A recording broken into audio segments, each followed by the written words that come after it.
Midi 14h, Sud Radio, la France dans tous ses états, le fait du jour. C'est en 1957 que Guy Mollet prononce cette phrase devenue virale et intemporelle. La droite française est la plus bête du monde. À l'époque, le socialiste Guy Mollet, qui vient de quitter le pouvoir, reproche à la droite parlementaire d'avoir provoqué sa chute. Il accuse en gros les conservateurs d'avoir cédé à la tentation nationaliste, celle-là même à l'origine de la montée du communisme. Bref, une introduction à la vie parlementaire de notre époque et aux innombrables déchirements que connaît la droite aujourd'hui. On en parle avec le président de l'Institut Valmy, vice-président des Républicains et ancien député, Julien Aubert. Bonjour. Bonjour. Bonjour Julien Aubert, merci d'être à l'antenne sur Sud Radio. Ma chère Maud, vous citez Guy Mollet, la droite la plus bête du monde. Il ne savait pas que la gauche française allait devenir la plus con d'Europe. Mais ah bon, oui, ça sera c'est notre... dit. On invitera des gens compétents. C'est signé Perico Légas, ça Oui, bah, je veux dire, je fais qu'enfoncer une porte ouverte. Julien Aubert, je reçois tout à l'heure Nicolas Conquer. Vous n'êtes pas le Trump français? Non. Non. Bon, pas pour l'instant. Ni dans la forme. Ni dans la forme. Encore le fond, ça pourrait parfois, voilà. Mais la forme, non. Je disais en présentation, mais où est passée la droite française? Non pas qu'elle ait disparu, mais elle est un peu dispersée. On sait qu'elle est idéologiquement majoritaire dans ce pays aujourd'hui, à travers ces trois expressions. Le Rassemblement national, le Parti républicain, et puis je pense que à Horizon et à Renaissance, il y a aussi des gens qui se considèrent à droite, donc ça fait quand même un joli lot. Et tout ça n'aboutit à rien. Bon, on a un Premier ministre qui est issu de la famille républicaine, Sébastien Lecornu. Donc ce grand magma qui est là, qui a quand même potentiellement des moyens de gouverner, de représenter quelque chose dans ce pays, eh ben ça n'aboutit à rien. Comment vous expliquez qu'il n'y ait pas eu une cohésion, un rassemblement, un point commun, un programme collectif? Pourquoi cette division? C'est trois droites totalement différentes qui n'ont rien à voir, ou il y a quelque chose qui fait qu'ils n'ont pas envie de travailler ensemble? Il n'y a jamais eu une droite. Il y a toujours eu plusieurs droites. C'est clair, mais qui travaillent ensemble. Et travailler ensemble, ça a été les moments où elle a travaillé ensemble sont plus rares. Ça s'appelait oui, l'UMP. D'ailleurs, ça n'a pas duré. Hein. L'UMP, c'est l'histoire justement d'un lent effilochage. Ça allait de Thierry Mariani à Alain Juppé, l'UMP. Regardez où ça en est aujourd'hui. Et ensuite, vous avez des divergences profondes. D'abord, dans ce bloc dit de droite, vous avez des gens qui ne se définissent pas comme de droite. Le Rassemblement national, qui est la principale force politique de droite, si je suis votre raisonnement. Qu'on classe à l'extrême en dit, plus. Moi, je ne suis pas de droite. Donc voilà. Déjà, ça pose un sujet. Et donc, ça pose. Et d'ailleurs, certains lui disent, vous n'êtes pas de droite. Donc, la question, c'est qu'est-ce qu'on appelle la droite? Mettons-nous d'accord. Très bon, un peu de pédagogie. Alors, la droite, est-ce que ce sont des valeurs conservatrices? Le Front National, par exemple, le Rassemblement National n'est pas conservateur sur les questions de société. Horizon n'est pas conservateur sur les questions de société. Est-ce que la droite, c'est le libéralisme ? Mais le libéralisme, aujourd'hui, c'est un concept qu'on pourrait critiquer. Vous avez ceux qui... On est tous libéraux jusqu'à un certain point, mais après, regardez sur le Mercosur, sur l'ouverture commerciale, la libre concurrence européenne, le fait de systématiquement faire reculer les services publics ou de privatiser, ce sont des questions qui ne font pas consensus dans une droite qui a été unifiée par le général de Gaulle autour plutôt d'un État fort. Lui-même ne se qualifiait pas de droite de façon dogmatique. Lui-même, d'ailleurs, idéologiquement, avait défini une troisième voie entre d'un côté le communisme et de l'autre côté, enfin le socialo-communisme de l'autre côté, et de l'autre côté le libéralisme et le capitalisme.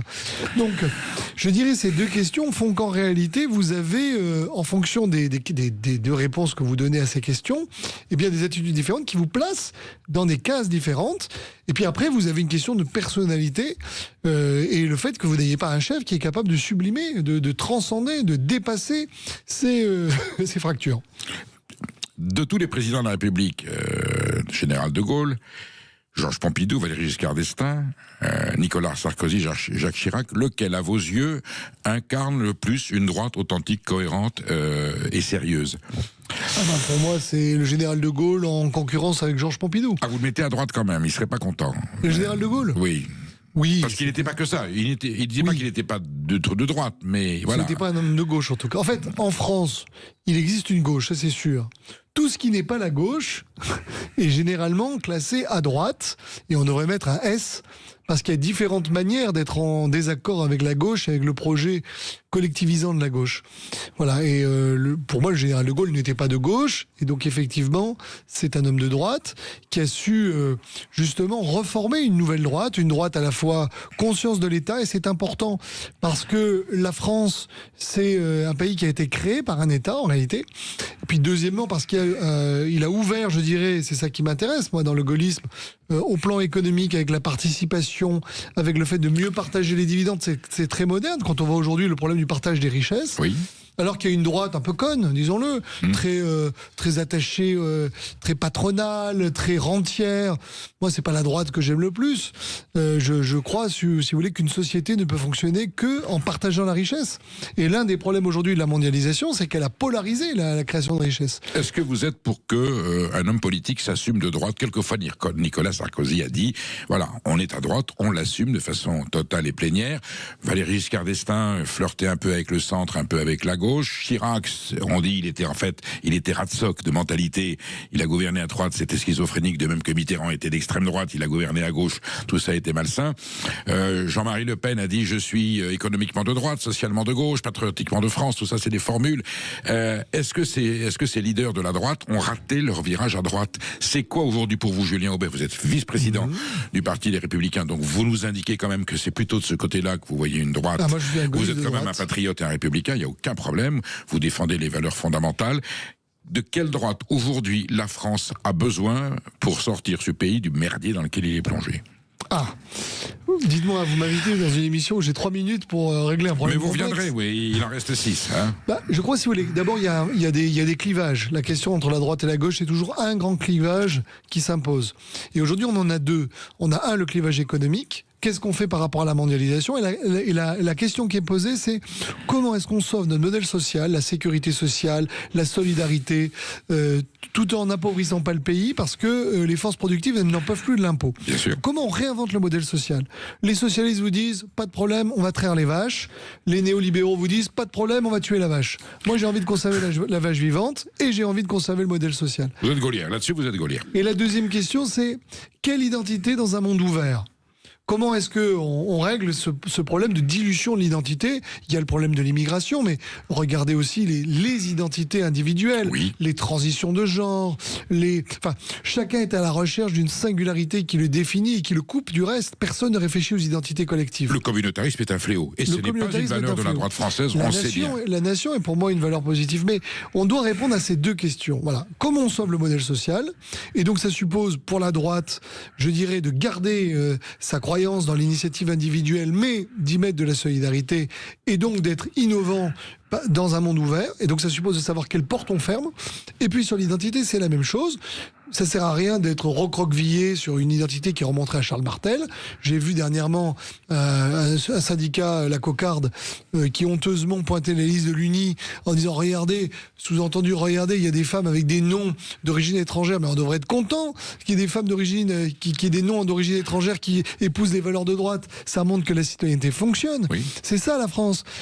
Mais en même temps, Macron, c'était, il n'y a plus d'identité. Notre identité, c'est de se métamorphoser en permanence. Il y a les cultures de la France. Il n'y a pas une culture française. Je suis désolé, il y a quand même une culture nationale et je suis fier d'être dans cet héritage. Julien Aubert, vous semblez oublier un paramètre essentiel, l'Europe. Qu'est-ce qu'une droite française dans une Europe aujourd'hui? Ça, c'est la question. Quelle Europe dont vous rêvez, vous? C'est le grand divorce de la droite. De droite, quelle Europe Moi vous faut-il? qui suis séguiniste, si vous voulez, je pense qu'aujourd'hui, l'Europe nous freine là où nous pourrions être forts tout seuls, et pour autant, elle ne nous protège pas non plus là où nous pourrions être unis collectivement. Vous voyez, face à Trump, on a besoin d'une Europe. Sauf qu'en réalité, nous avons... il y avait un livre qui s'appelait Soumission. Oui. On a un certain nombre de gens qui sont totalement inféodés, vassalisés, de Monsieur Houellebecq. Mais je dirais, la soumission, elle s'exerce par rapport peut-être à l'islamisme, mais aussi par rapport à une forme d'américanisme triomphant où les types n'arrivent pas à conceptualiser qu'ils peuvent être autre chose qu'une colonie de l'Empire américain. Et ça, nous le devons aux Européens, mais on le doit aussi aux Américains, parce que c'est un très mauvais service à leur rendre que s'aplatir chaque fois qu'on a un type teint en blond qui réclame un territoire. Donc l'atlantisme est un fléau idéologique, oui, quand il est mal vécu. Je faisais écouter l'autre jour à mon fils de 18 ans le discours exemplaire de Philippe Séguin à l'Assemblée nationale en 92 à avant le traité de Maastricht. En mai 92. Tout y est dit, en mai 92. Tout y est dit, nous sommes d'accord. Oui. Avec un côté visionnaire impressionnant. Mais on ne doit pas faire de la lutte contre, je dirais, la bureaucratie européenne une espèce d'idéologie. Demain, on va pas s'extraire de notre continent. On ne doit pas se limiter à notre continent. La France est aussi un pays qui est présent partout dans le monde. Et c'est pour ça d'ailleurs que sur le Groenland, il faut faire attention parce que la Guyane, les Antilles, la Nouvelle-Calédonie, ça pourrait donner des idées à d'autres pays. Et deuxièmement, l'Europe est un projet intéressant qu'à partir du moment où il est un démultiplicateur de puissance et de solidarité au sein des pays européens. Le drame, c'est que nous n'avons jamais été aussi désunis entre pays européens. Donc ça ne marche pas. Et moins ça marche, plus vous avez Macron et ses homologues qui disent on va rajouter une couche de fédéralisme. Moins la démocratie fonctionne, plus on a alors ils appellent ça les populismes, appelez-le comme vous voulez.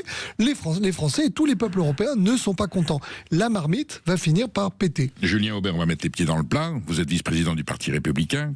Quelle offre à l'histoire de France ce parti peut-il faire aujourd'hui en termes de candidature en 2027? Je viens de finir le livre d'Olivier Marleix qui fait un décryptage, vous l'avez certainement lu aussi, un décryptage parfait. C'est compliqué. Est-ce que vous avez aujourd'hui un leader au Parti républicain?